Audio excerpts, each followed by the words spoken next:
cuando les hacía el favor a los de Telecinco para plantarse allí en sus programas de televisión, pues ella, que es tímida, es introvertida, como, bueno, pues como todo buen superdotado que se precie, que se ponía muy nerviosa. Ella en su móvil iba escribiendo, porque no tenía ordenador, una serie de reflexiones de una gran cultura, ¿vale? Y de unos pensamientos de un elevado nivel intelectual, ¿m? Físico, ¿m? Y químico. Del tipo, nos iba a explicar cómo se creó el mundo. Con pelos y señales, lo tenía todo escrito en el móvil, ¿vale? Para ofrecerle al público pues un contenido más selecto, dado que tenían el gran privilegio de tener ahí sentada a Alejandra Rubio. Pero ¿qué es lo que le pasaba? Bueno, pues que cuando estaba en directo se ponía muy nerviosa, porque ella, como no suele hablar nunca, pues se liaba, se le enredaban todas las ideas, como le pasa a todos los genios. Y entonces terminaba hablando sin querer, esto está escrito en la entrevista, no me lo estoy inventando, ella terminaba hablando sin querer de su tía Carmen Borrego, para decir que era una barriobajera y que era una, bueno, pues que era una aprovechada. Y el José María Almoguera, su primo, pues era una sabandija que lo único que hacía era el bicho chupóptero, era querer vivir de su fama, engancharse a su teta. Pero todo esto era porque ella quería hablarnos del Big Bang. Y lo tenía todo súper preparado en su móvil, se lo escribía, diálogos profundos con Platón. Sabes que se Pero es que analiza todo lo que dices, se te escrutina de una manera. Pero es que no es que se analice, es que no se entiende. No, pero... Es que por eso es lo que yo, Sí, a mí me explota el cerebro, sí, porque digo, es tan difícil comprender. Oye, que yo estoy haciendo autocrítica, que yo he metido la pata 1000 millones de veces, que a mí me ha costado mi salud mental muchas veces porque no he entendido y porque soy una persona que cuando se agobia descontrola. Y entonces, como descontrolo, ya no sé ni lo que digo, ni lo que hago, ni cómo hablo, ni... Entonces, oye, tampoco es muy difícil. Sí, pero lo que me refiero es, por ejemplo, que te digo, se analiza todo, dice la gente, hay gente que ha dicho, da hasta el mismo titular que Carlos. Yo no tengo la culpa de haber nacido en la familia en la que he nacido. Oye, perdona, y es que eso es alguna mentira. ¿Tú tienes la culpa de haber nacido en la familia que has nacido? No, pero digo es que claro, si pudiéramos elegir, mis hijos igual el día de mañana dicen, oye, pues me hubiera encantado que mi madre fuera pelirroja y no sé cuánto, pero es que no es que esto es lo que toca. Y yo estoy orgullosa de la familia en la que he nacido. Y es que eso no significa que... Lo que te digo, mis decisiones van por un lado y donde haya nacido... ¿Vale? Porque ella ha otra. tenido muchísimas oportunidades y muchísimas puertas abiertas que la gente, que el pueblo llano, que no forma parte de la realeza, pues no tiene. Entonces, ¿cuál ha sido su problema? ¿Por qué ella se marchó de Telecinco pegando coces? Bueno, pues ella dice que ha reflexionado que no era por culpa de la fama. Que ella en un principio le echó la culpa a la fama, pero después se ha dado cuenta de que no es así, que la culpa la tiene que en Telecinco la pusieron a trabajar con Patricia Pardo, Joaquín Prat y todos esos colaboradores de televisión, que es gente muy chunga, muy, muy chunga, y aquello era un nido de víboras que se inventaban su vida y decían las mayores burradas simplemente por hacer audiencia. Por hacer audiencia, eran malos, van a arder en los infiernos. Y sin embargo, ella se sentó un día en el plató y ya está, ese es su currículum. ¿Me consideran gente? Pues bueno, es lo que hay, son cosas que pasan. Yo creo que ayer fui muy correcto a la hora de hablar de estos temas. Me da la sensación de que en esta familia impera la ley del silencio. No nos falta comprensión lectora, quizá a ella le falta comprensión laboral, porque lo estábamos comentando antes con Ángela. En mayo vino la última vez y apenas hace 2 meses ella dijo que no quería saber absolutamente nada de televisión, ni de entrevista, ni de su vida personal, y la entrevista del Mundo es todo personal. Cuando dice que la palabra circo, que nos enumera y nos trata como si estuviéramos en un circo, en el circo ella ha entrado, si ahora va de escritora, intelectual y vanguardista, pues no sé lo que va a pasar con su futuro, pero realmente en esa entrevista hay cosas que si ella hubiera querido omitir hubiera estado muy bien. Las que hemos hecho nuestra transición profesional, que no es el caso de Alejandra Rubio, trabajando, currando, no cobrando, pasando por todas las esquinas del periodismo, y sin embargo ella se sentó un día en el plató y ya está, ese es su currículum.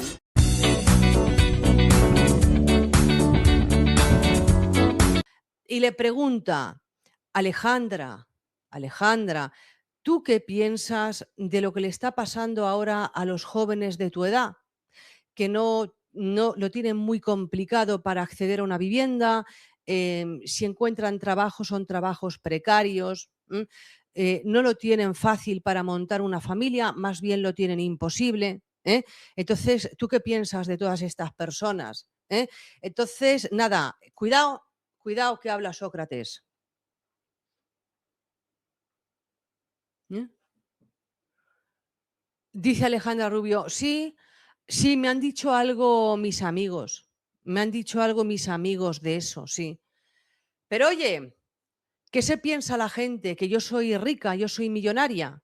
Yo tampoco vivo en una vivienda de propiedad, yo vivo de alquiler y yo no tengo dinero para comprarme una casa porque yo por menos de 2 millones de euros no me pienso comprar una casa, tengo que estar viviendo de alquiler, ¿sabes?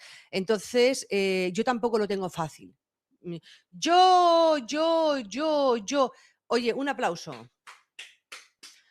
Un aplauso, un aplauso. Yo de verdad te lo digo que qué gran intelectual se ha perdido Telecinco. Esto es vanguardia pura y dura, ¿eh? Si la hubieran dejado leer estas notas de los móviles. O sea, vamos a ver, chiquilla, para empezar, no te han preguntado por ti, te han preguntado por una situación que viven otras personas jóvenes de tu edad que no son hijas de Terelu Campos, no son nietas de María Teresa Campos, y tú la has reconducido a ti, yo. Y después, ¿cómo que no tienes dinero para comprarte una casa? Ni de coña, dice, ni de coña, ni de coña. Vamos a ver, si solamente por la portada de la revista Hola, cuando anunció su embarazo con Carlo Constancia Jr., le soltaron a la señora 100.000 euros y se marcharon los dos volando, como las compresas que tienen alas, a Ibiza, que es el destino turístico más caro de España, y se alquilaron un catamarán a 12.000 euros la semana. Gastos aparte, gastos, juergas, puros, copichuelas, todo eso iba aparte. 12.000 euros solamente el armatoste del catamarán. Bueno, yo ahora mismo sumo lo que ella ha ganado en exclusivas, lo que ha ganado su pareja Carlo Constancia Jr., lo que han ganado en programas de televisión, y digo, ¿no tienes para una entrada a un piso? Que cuando habla Carmen de Alejandra, bien que se enfada Terelu, entonces no es lo mismo. Ya no quiero problema. Me duele, cariño, ¿sabes? me duele. Y a mí que se le hagan cosas a mi hermana, que la he visto sufrir muchísimo. Pero yo no quería sacar este tema, ¿que querés sacar este tema? No. Digo yo, Carmen Terelu, que no es más fácil decir, oye, los primos no se soportan, no se llevan bien, no tienen relación, y por eso no le invita al libro, por eso no le cuenta el embarazo, por eso no se conocen los niños, porque os estáis empeñando en que sí, que una relación y tal, y estamos justificando cosas. Yo estoy encantada de contar cuál es la relación, cuál era la relación real. ¿Cuál era? Pues apenas ninguna. Pues entonces. Pero apenas ninguna claro. antes de. Entonces, ¿por qué? Vista para el mundo que ella no ha elegido ser famosa, sino que es lo que le ha tocado, que estaba condenada a ello. Condenada, ¿eh? No es J.K. Rowling, no es Nora Ephron, es la otra escritora del momento. Alejandra Rubio concede una entrevista llena de explosivos titulares. No me dieron a elegir ser una Campos. Estaba condenada a ser famosa desde que nací y lo voy a seguir siendo toda la vida. La pobre Alejandra habla de condena a una penitencia al llevar el apellido Campos, un castigo que ella misma ha rentabilizado avivando los conflictos familiares. Tiene ni media justificación que no haya estado al lado de su abuela todo este tiempo. Fuerte, es que me parece ser una egoísta. Alejandra no tiembla, no duda al cuestionar el papel como nieto de su primo José María. Unas palabras que alimentan el espectáculo televisivo del que ahora reniega. ¿Por qué elegiste ser parte del show? Porque en ese momento pensé que era lo mejor, lo que me ofrecía una mejor vida. Hoy hubiera tomado otra decisión y no hubiera entrado en ese circo. Este circo, como ella nos llama, es el que ha pagado la mayoría de sus facturas. Pero ojo, porque sigue avivando el show. Decirle a tu madre la dirección de otro hospital cuando acabas de tener un hijo, esas cosas sí que son irrecuperables. Primero le llama mal nieto, después le cuestiona como hijo. Un tipo de televisión que, según ella, no gustaría a la matriarca del clan. Mi abuela no vivió ese tipo de televisión y le horrorizaría. Un contenido, unas peleas, unos enfrentamientos familiares que terminan desbordándola. Estos son personajes muy cutres de la prensa del corazón, muy cutres, de tercerísima categoría, pero al mismo nivel que la Macoque. Lo que pasa es que no lo quieren ver. Se piensan que, bueno, pues por ser la hija de Terelu Campos, la nieta de María Teresa, el otro el hijo de Mar Flores, nada. Entonces, a estos 50.000 euros les dura lo que a mí, bueno, pues hoy en día 50 euros en el supermercado. Como hombre, a dar la exclusiva del embarazo, tú lo haces pin, clean, verdes, porque vendes tu vida privada, has hecho de tu vida privada un circo, un negocio, pero ya una cosa indigna, porque verdaderamente se venden cosas de gran intimidad, como por ejemplo decir estoy embarazada. Entonces, bueno, pues esto es ella y Carlo Constancia rentabilizan todo. Todo, por eso esto ya venía de Las Campos. Las Campos, cuando la matriarca, María Teresa Campos, que es la única que trabajaba en esa casa, dejó de trabajar, pues aquello se convirtió en la casa de las puertas abiertas. ¿Vale? Vio que los malos son ellos. Una técnica de manipulación genial, darle la vuelta a la tortilla, el malo eres tú, yo me voy porque te portas mal conmigo, porque no me respetas como mujer, porque no me respetas en mi embarazo, porque cha. Entonces mañana cuando aparezca en Antena 3 no pueden decir, oye Alejandra, tú eres una traidora, eres una sinvergüenza. No, van a tener que decir, uy, pero si los culpables somos nosotros porque nos portamos mal con ella cuando anunció el embarazo. Porque hoy en día a cualquier chimenea le llaman fábrica. Normal que tú estés en un patio de verduleras porque la primera verdulera eres tú. Tú de hombre no tienes nada. Y tengo pruebas. El tío, que no es un tío, es una tía con bigote, está mirando los toros desde la barrera de su casa. Este comportamiento no es masculino, Carlo Constancia. Entonces, tú sabes mucho de mujeres verduleras porque eres una más. No, las mujeres no somos la peor enemiga para una mujer. Hay mujeres verduleras, igual que hay hombres verduleros. Bueno, pues tú eres una mujer verdulera. Yo no te considero hombre, porque, hombre, tiene a su mujer embarazada, pero él está desde el salón de su casa tocándose el violón, levantando mancuernas en el gimnasio, enseñándonos los pectorales y sacándose brillo a las bolas. Entonces manda a su pareja, Alejandra Rubio, embarazada, este comportamiento, repito, no es masculino, a televisión sola. Porque claro, hombre, Carlo Constancia Jr. se ha sentado alguna vez en De Viernes. Él sí vende su vida privada, pero vende su vida privada para defender a su papá, Carlo Constancia de Costillone, como le digo yo, de Costillone, porque menudos palos en las costillas suelta, de las memorias de su madre Mar Flores. Si Mar Flores, su mamá, saca unas memorias y, bueno, parece que algo se ha dado a entender de que el papá no se portó bien con la mamá, se marca un De Viernes, no, 2 y 3 si hace falta, para defender el honor de su padre. A pagar por no ser como ellos. Muchas felicitaciones, pero también muchas críticas después de que anunciara que está embarazada. Y a Carlo esto le ha indignado. Muy harto de aguantarme siempre el abuso, que ni siquiera con la noticia de un embarazo la gente sea capaz de alegrarse.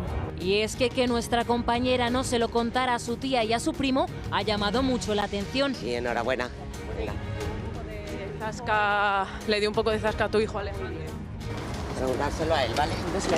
Estás molesto, ¿no? Porque no lo dijo. Bueno, creo que quedó claro, ¿no? Pero has podido hablar con ella, aparte de lo que se dio. Una situación que ha podido con Alejandra, que ayer terminaba llorando en el tiempo justo. Pues ya es lo que queremos, hacernos dolidos y ponerme a mí un problema público encima, una vez más, pasando un embarazo. Lo que tenían que haber hecho es llamarme y decirme, oye, ¿qué ha pasado? ¿Cuáles han sido tus motivos para que actúes así? Siempre se salen con la suya y al final siempre soy yo la mala. Estará hoy más feliz, ya que a pesar de las lágrimas tiene mucho que celebrar. Felicidades ante todo. Gracias. Sí. Muchas gracias. Claro, es que ahora lo del cumpleaños feliz de Parchís como que no nos pega nada. No. Porque, no, es que yo no había visto lo que ocurrió ayer.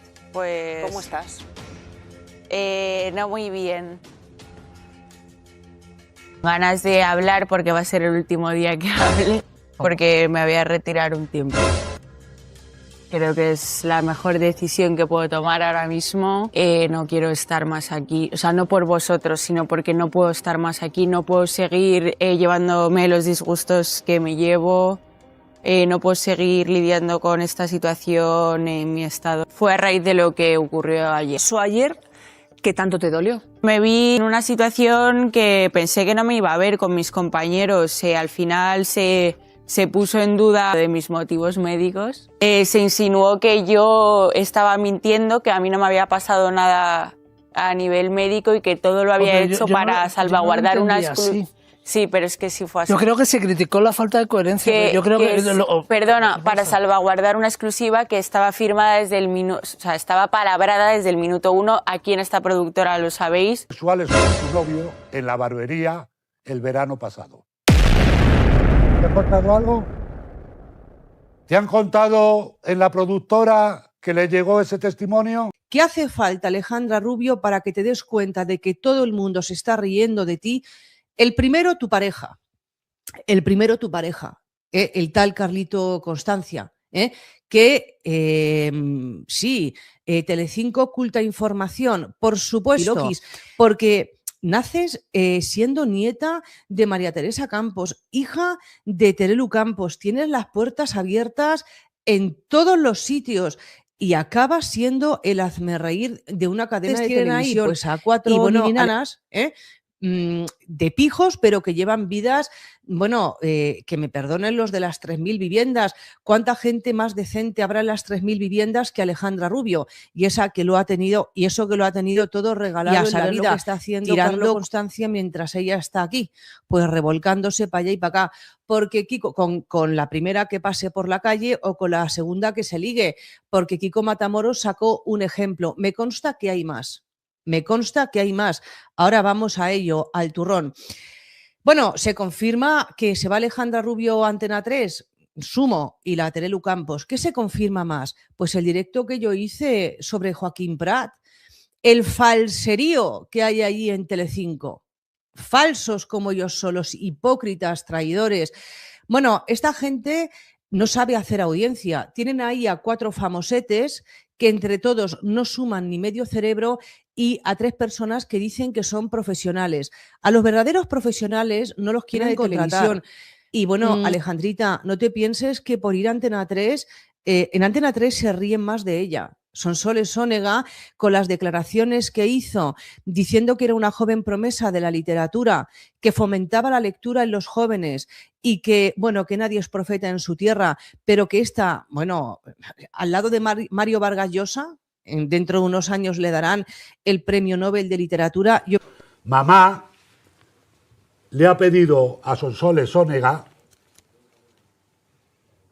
una vez más, mamá, arrastrándose para salvar a la niña, que te contraten en el programa de Sonsoles.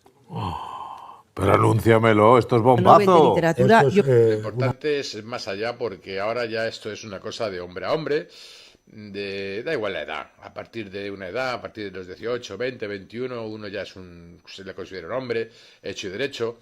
Cuando alguien ha pasado también por la justicia, ha sido condenado, ha pasado por las cárceles, ya tiene una experiencia, ha sido padre, pues ya se puede considerar que uno tiene una experiencia y ya podemos catalogarlo como que ya es una persona adulta, hecha y derecha, con sus errores, sus aciertos. Pero, ¿qué vas a hacer ahora, Carlos Constancia? Yo no te deseo que te encuentres con Kiko Matamoros a la vuelta de la esquina, porque vais a tener más que palabras. Obviamente, la sangre no va a llegar al río, pero sí que las voces se van a levantar y a lo mejor te van a poner a prueba. Pero lo que es impresionante es qué vas a hacer con todo lo que han dicho de ti, porque claramente te han llamado chulo de mierda, te han dicho que eres un agresor verbal, todavía no has llegado a las manos con nadie, pero que verbalmente has agredido tanto a Kiko como a Diego como a Laura Matamoros. Has amenazado con romperle la cabeza a Kiko Matamoros y a Diego Matamoros. Te llaman idiota, te llaman estúpido, te llaman golfo. De lo que ocurrió con Laura Matamoros, que nos cuentes la verdad, que nos digas si fue una casualidad, si es verdad que diste 2 vueltas a la manzana, si es verdad que la entraste por detrás en el coche, aparcaste detrás, si es que fuiste a por ella a leerle la cartilla, y que por lo menos reconozcas si tu tono era un tono subido o no. Porque creo que como hay testigos y gente que lo vio, pues a lo mejor puedes quedar como un mentiroso, como ha quedado tu chica, la niña de la curva, que en la curva parece ser que es súper fácil mentir, porque Tellado o la Corín Estrellado, vamos a llamarla Alejandra Corín Estrellada en la curva, en vez de Corín Tellado, Corín Estrellado en la curva. escriba otra novela y pueda acceder a ese premio Planeta tan disputado, tan deseado, tan perseguido por todos los grandes literatos de este país. No manipules. No manipulo, intenta ser simplemente exacto. Laura miente. En su gran mayoría de cosas miente. Me gustaría solo hacer un pequeño inciso a Antonio, que yo no sé qué prudencia y qué discreción tiene una persona que me da del violento, del coaccionador, personas que usan... Porque no contó lo que pasó. Un teléfono No contó tan todo lo que importante como es el teléfono de la violencia a las mujeres. Yo hablé de Laura, eso fue Diego, No manipules. No manipulo, intenta ser simplemente exacto. son personas que me acusan de cosas Son falsas. personas. Yo solo alabé a tu prima, no he Que me hablado nada acusan de Diego. de la violencia contra la mujer. Creo que esto desestima Carlos, y pero eso mucho fue los tu primo recursos Diego, reales que se Eh, tienen que utilizar ante violencia real y no violencia falsa. Tu prima fue prudente, discreta, y lo vuelvo a repetir, y me volvería a levantar si volviera a entrar por este plato, porque no contó lo que tú le dijiste en la conversación. Y espero que el discreto tampoco seas tú, y hoy cuentes realmente lo que pasó. Y cuentes lo que ocurrió. Bueno, y cuentes de Antonio, verdad como tú si le tienes- amenazaste o no como con tú contar una tienes cosa solo que una había pasado versión- entre su padre y su hermana mayor. Como tú tienes... No vas a tener un hueco donde esconderte. Ni en la cárcel has aprendido códigos, ni en la puta cárcel has aprendido códigos. Vas a avasallar a quien yo te diga. Vas a gritar en la calle a quien yo te diga. Vas a amenazar a quien yo te diga. La denuncia te la va a poner mi hijo mañana. Porque yo no sabía eso. Me parece repulsivo que seas tan traidora. Me parece repulsivo que estés siempre cerca del árbol que más calienta. Que eres poco de fiar. Muy poco de fiar. Que estás dispuesta a blanquear a quien sea y al precio que sea.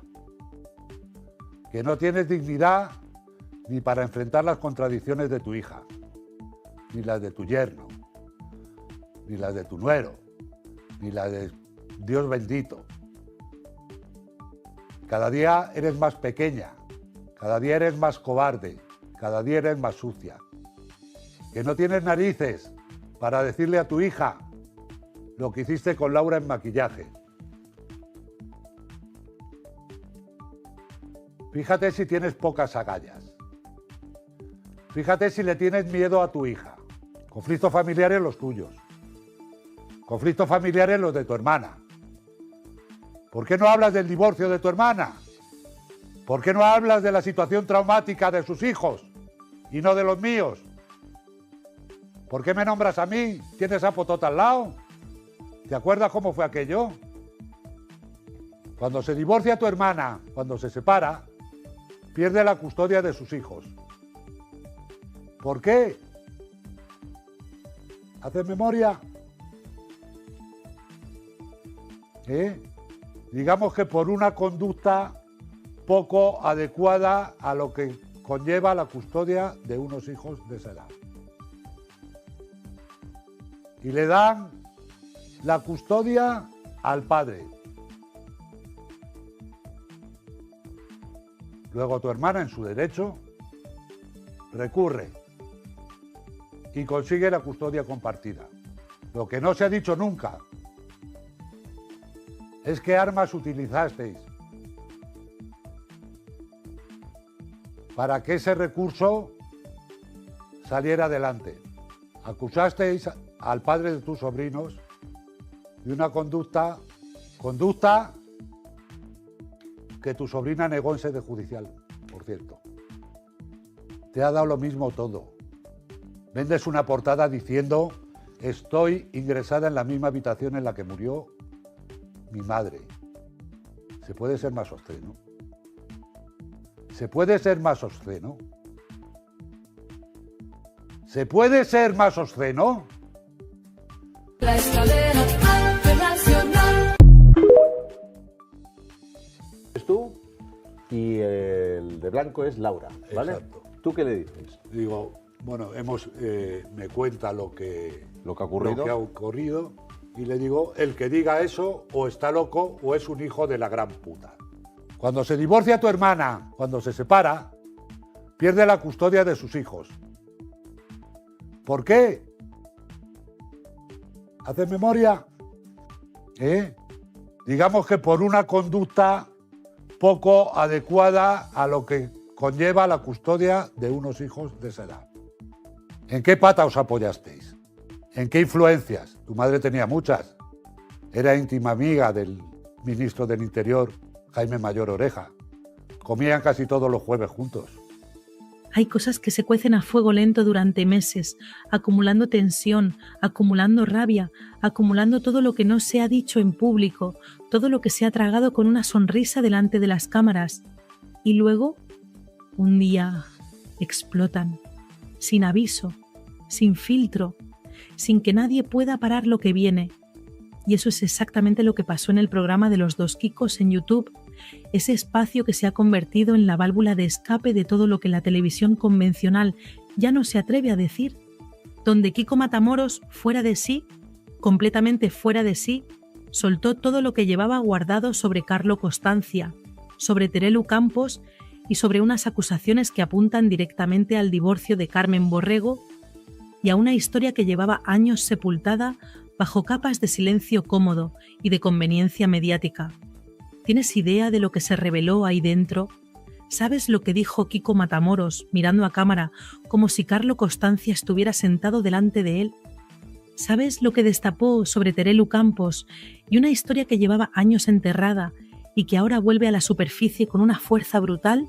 ¿Y sabes lo que implica todo eso para una familia que lleva meses intentando controlar el relato desde los platos de televisión, mientras la realidad que se esconde detrás del decorado era completamente diferente a lo que querían que creyeras? Porque lo que ocurrió en ese programa no es un simple cruce de palabras entre famosos, es una guerra declarada. Es una explosión de proporciones enormes que puede cambiarlo todo, y tú estás a punto de enterarte de cada detalle, sin que se omita nada, sin que se suavice nada, tal y como ocurrió. Para entender la magnitud de todo esto, hay que empezar desde el principio, porque los conflictos que explotan en público siempre tienen una historia detrás que el espectador no conoce del todo. Y en este caso esa historia tiene varias capas que hay que desgranar una por una para que lo que vino después tenga todo el sentido que tiene. Kiko Matamoros y Carlo Costanza no partían de cero en su enfrentamiento.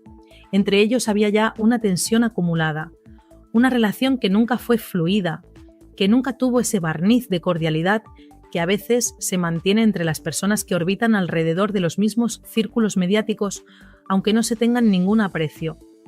Y esa tensión llevaba tiempo buscando una salida.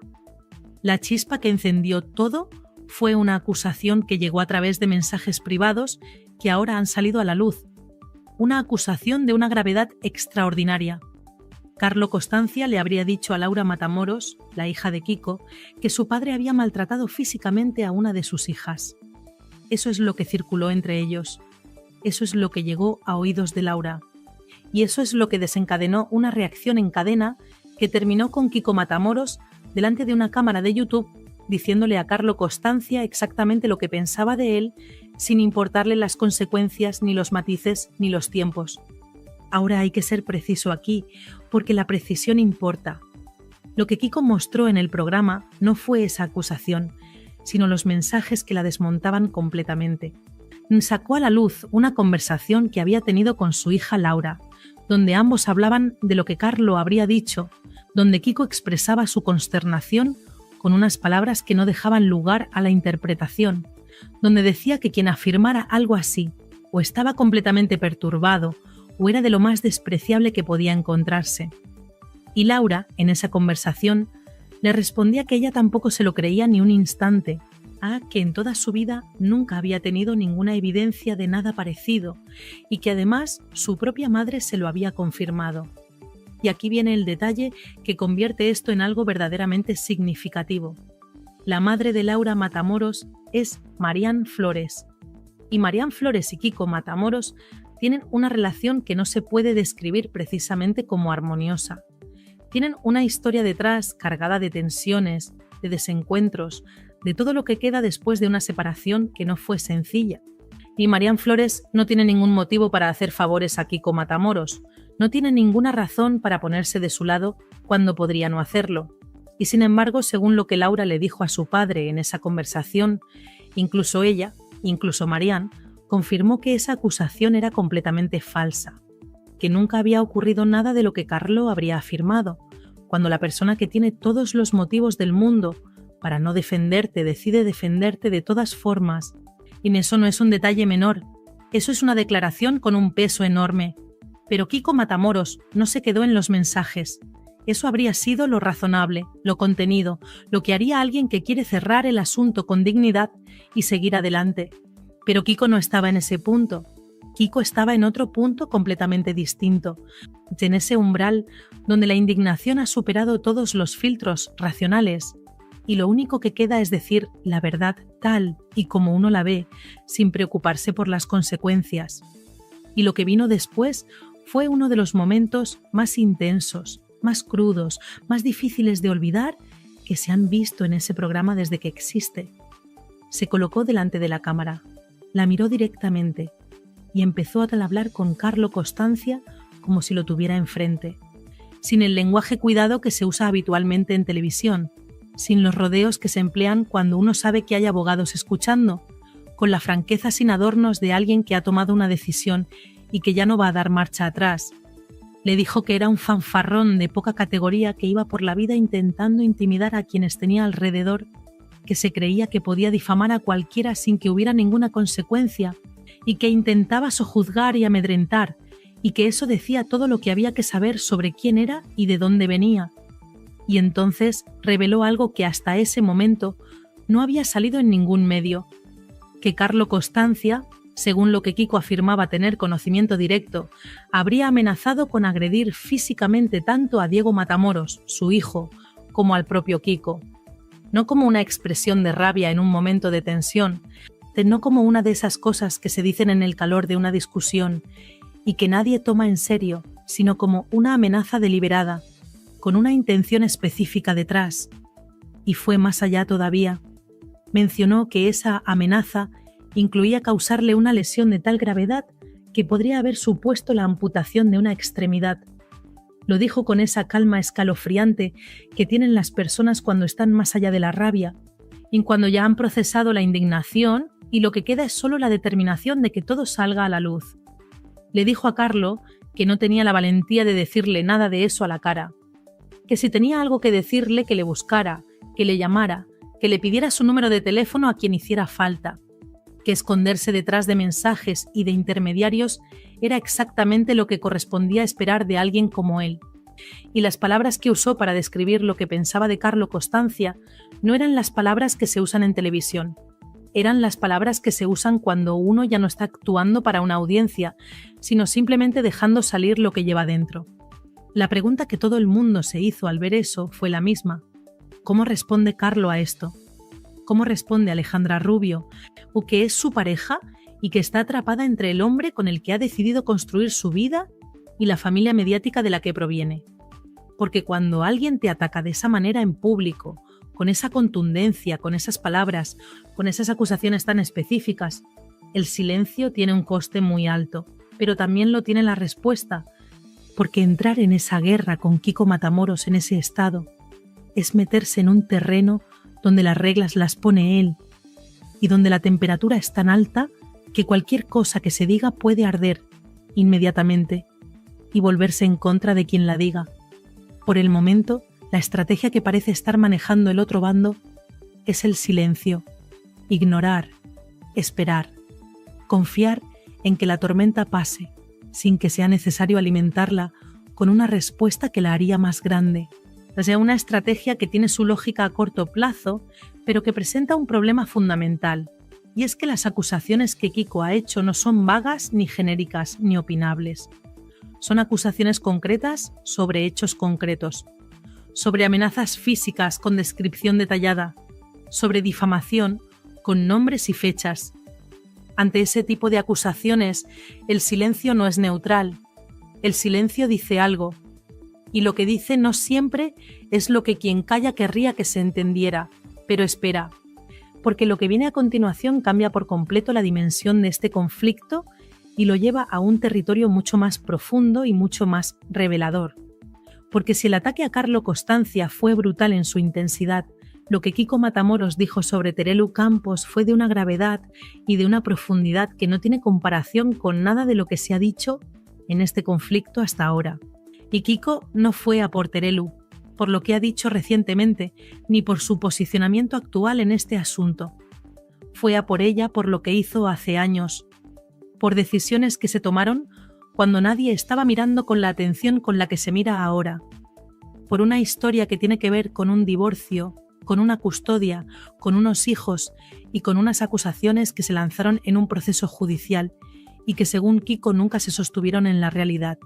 Moon empezó construyendo el perfil de Terelu antes de ir al fondo del asunto, porque Kiko es un narrador y sabe que el impacto de una revelación se multiplica cuando el terreno está bien preparado. Le llamó alquimista del dolor.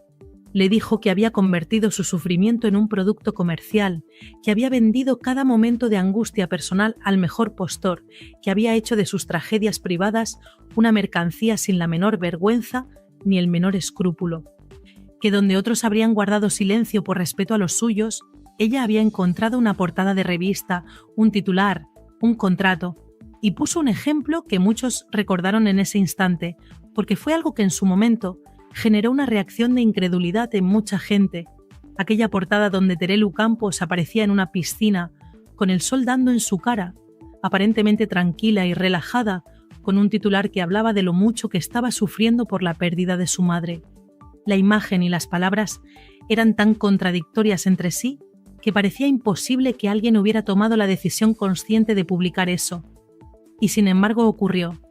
Y Kiko lo rescató como demostración de algo que, según él, define con una precisión brutal a Terelu como persona pública. Luego fue a por el libro, ese libro que Terelu publicó sobre su vida y sobre las personas que la han rodeado. Y aquí Kiko entró en un territorio muy íntimo, muy delicado, y así lo hizo con una contundencia que dejó sin palabras a quienes lo escuchaban. Dijo que ese libro no lo escribió Terelu, sino que fue redactado por alguien de su confianza mientras ella ponía el nombre en la portada y cobraba los derechos, y que en ese libro, en esas páginas que ella no escribió pero que firmó como suyas, se hablaba de la muerte de su padre de una manera que Kiko calificó repetidamente con una sola palabra: repulsiva. Y dijo que le parecía repulsivo que alguien convirtiera la muerte de su propio padre en un instrumento narrativo vendible, que le parecía repulsivo el nivel de oportunismo que eso implicaba, que le parecía repulsivo la ausencia total de escrúpulos que se necesita para escribir sobre algo tan íntimo con el objetivo principal de que ese relato llegue a las librerías y genere ingresos. Y señaló la contradicción que Kiko consideraba más hiriente de todas, que Terelu, por un lado, se había presentado públicamente como alguien que había tenido que hacer las paces con la memoria de su padre, que había tenido que perdonarle, que había pasado por un proceso de reconciliación interior con una figura paterna que no fue lo que ella habría necesitado, pero que al mismo tiempo la interpretación que hacía de la muerte de su padre en ese libro era tan oscura, tan cargada de una narrativa específica, que dejaba al padre en una posición devastadora, que Kiko se preguntaba en voz alta ¿dónde quedaba en todo eso el respeto a la memoria de alguien que ya no puede defenderse? Y entonces llegó el momento que nadie que lo vio va a olvidar.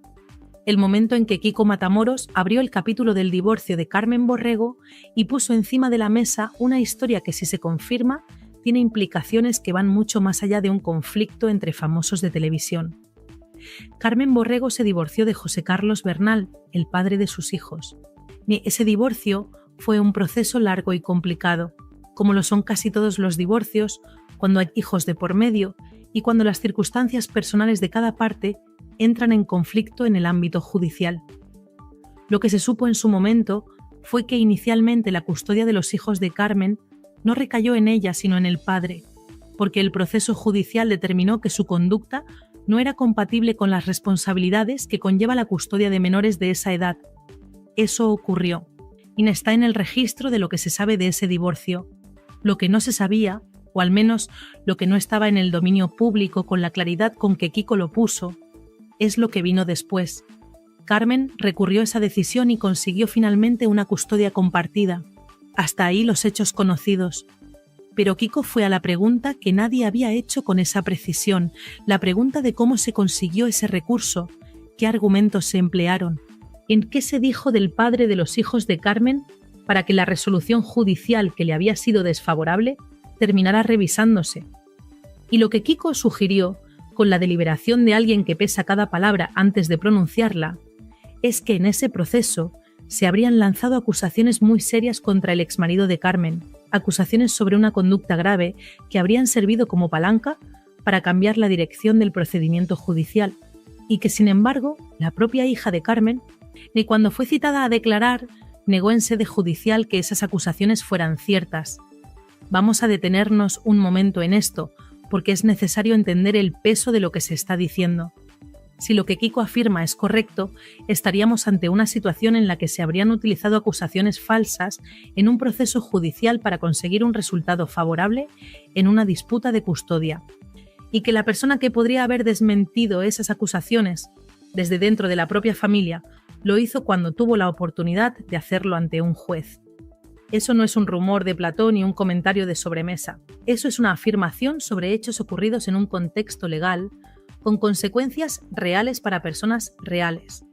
Y Terelu entra en todo esto de manera directa, según Kiko, porque él afirma que ella tenía información privilegiada sobre la familia del exmarido de Carmen a través de una amiga suya que había tenido relación personal con esa familia durante un periodo significativo de tiempo, que Terelu sabía cosas, que esas cosas formaban parte del arsenal que se utilizó cuando fue necesario, y que cuando se le preguntó públicamente sobre ese asunto, ni cuando alguien le puso delante la pregunta de si conocía determinados hechos, la respuesta de Terelu fue que no sabía nada, que no tenía información, que aquello le pillaba completamente de sorpresa. Una respuesta que, según Kiko, es sencillamente mentira. No una mentira de las que se dicen por confusión o por error de memoria, una mentira calculada, consciente y deliberada. Kiko también sacó a colación algo que en otro contexto podría parecer una digresión, pero que en la narrativa que él estaba construyendo tenía un lugar muy preciso. Habló de los contactos políticos que María Teresa Campos había cultivado a lo largo de su carrera. Mencionó que la matriarca de la familia tenía una relación de amistad muy estrecha con quien fuera ministro del Interior en una época determinada, de que esa relación era suficientemente cercana como para que se mantuvieran encuentros regulares y habituales. Y lo puso en el contexto del divorcio de Carmen, no como acusación directa, sino como marco de referencia, como elemento que ayuda a entender en qué tipo de entorno se movía esa familia cuando necesitaba que determinadas cosas salieran de determinada manera. La acumulación de todo esto construía algo que iba mucho más allá de un ataque personal, motivado por la rabia del momento. Lo que Kiko estaba elaborando era un argumento sobre la hipocresía estructural de cómo esa familia ha gestionado su imagen pública durante años. La idea de que hay una versión pública cuidadosamente construida y una realidad privada que no se parece en nada a esa versión, que predican desde los platós sobre valores y sobre dignidad y sobre la manera correcta de comportarse, mientras que detrás de cámaras utilizan todos los recursos disponibles, incluidos los que tienen un coste moral muy alto, no para conseguir lo que necesitan en cada momento. Esa es la acusación de fondo, y es mucho más dañina que cualquier insulto directo porque no ataca a la persona sino a la credibilidad de todo lo que esa persona representa públicamente. Terelu, en el momento en que Kiko le decía todo esto, no estaba en ese programa. No podía responder, no podía matizar, no podía dar su versión de los hechos en tiempo real, y Kiko lo sabía. Y eso también formaba parte de su discurso, punto porque señaló que Terelu tiene acceso a plataformas mediáticas donde puede responder si quiere hacerlo, que tiene un micrófono delante regularmente, que la diferencia entre la situación de ambos es que él lleva tiempo sin televisión y que por tanto sus palabras llegan a muchas menos personas que las de ella, y que esa asimetría es en sí misma parte del problema, de porque permite que determinadas narrativas circulen sin ser cuestionadas, mientras las respuestas quedan confinadas en espacios con menor alcance. El anuncio que hizo al final del programa añadió otra capa de expectación a todo esto. Dijo que el jueves siguiente haría un programa específico donde desarrollaría en profundidad todo lo que había dejado a medias, todo el material que no había cabido en el tiempo disponible, todo lo que según él todavía no ha salido. Lo dijo con la tranquilidad de alguien que sabe que tiene más munición y que entiende perfectamente cómo administrarla para maximizar el impacto. No hay prisa, hay más, y llegará en el momento que él decida. Lo que queda flotando en el aire después de ver todo esto es una pregunta que no tiene una respuesta fácil ni inmediata. ¿Qué hace Alejandra Rubio con esto? Porque Alejandra está en una posición extraordinariamente complicada.